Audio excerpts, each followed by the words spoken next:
Bienvenue sur motoverte.com, nous sommes en présence de Mathis Boiramé. Mathis qui vient de remporter l'élite à Romagné dans son club. Mathis, c'était comment cette course? Cette course était vraiment extraordinaire avec tout le public qui était autour de moi, la famille, tout le monde. Donc c'était vraiment une bonne course. Après voilà, 2 victoires de manche, je reprends la plaque rouge au championnat, donc vraiment vraiment content. Tu as senti le public qui était vraiment derrière toi lors de la deuxième manche avec Nicolas, vous étiez roue dans roue, ça devait vraiment te porter. Oui, c'est vrai qu'on était roue dans roue avec Nicolas. Je suis parti troisième, j'ai doublé Arnaud Aubin et puis après j'étais juste derrière Nico.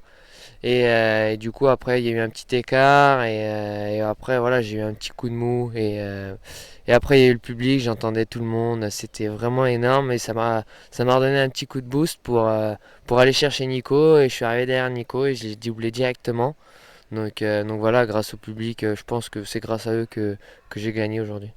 Alors tu es jeune, malgré ça la pression du public chez toi, ta famille, ça n'a pas semblé te perturber? Non, non, non, parce que j'ai abordé cette course comme les autres. Après, voilà, la famille, tous les amis, tout le monde, les sponsors étaient là. Donc voilà, c'était vraiment bien de gagner devant tout le monde, ça fait vraiment du bien. Après, voilà, c'est une course comme une autre. On va travailler pour les prochaines épreuves. Alors tu parles justement des prochaines épreuves, justement tu l'as dit, tu as la plaque rouge maintenant, ça va être une approche différente, il va falloir la garder celle-là. Oui, celle-là, il va falloir la garder. Elle est vraiment bien. J'y pensais pas au début de la saison, avoir la plaque rouge dès la troisième épreuve. Donc ouais, il va falloir la garder. Et voilà, je travaille pour. Et voilà, je vais continuer sur cette lancée. Il faut pas s'arrêter. Et voilà. Alors la suite du programme après l'élite, on peut voir un petit peu plus loin dans l'année, qu'est-ce que tu vas faire? Bah là déjà je pars une semaine en Belgique. Après je vais à Castelnau et après je vais à Keguns pour la deuxième épreuve du championnat d'Europe. Donc voilà, je vais m'y préparer plus sérieusement que Valkenswaard, même si à Valkenswaard j'ai pas su rouler comme je savais rouler. Donc voilà, je vais m'y préparer vraiment vraiment mieux, aborder cette course plus sérieusement et voilà, après on travaille pour y arriver.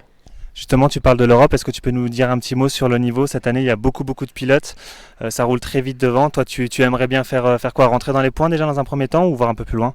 Bah déjà me qualifier parce que à Valkenswaard je me suis pas qualifié et voilà après rentrer dans les points ce serait bien et rentrer dans les 10 ce serait encore mieux et voilà je travaille pour rentrer dans les 10. Après c'est 2 courses de sable donc c'est pas ma spécialité, je le sais, mais je travaille.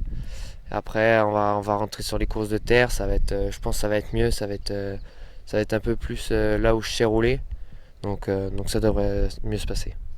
Très bien Mathis, eh bien, écoute, on te félicite encore et rappelons-le dans Mathis Boiramé qui est le premier vainqueur du club de Romagné chez lui à domicile et également premier vainqueur d'une épreuve de l'élite depuis notre ami Yann Guénard. On te salue et on te suivra prochainement sur motovert.com. Merci, merci à Motoverte.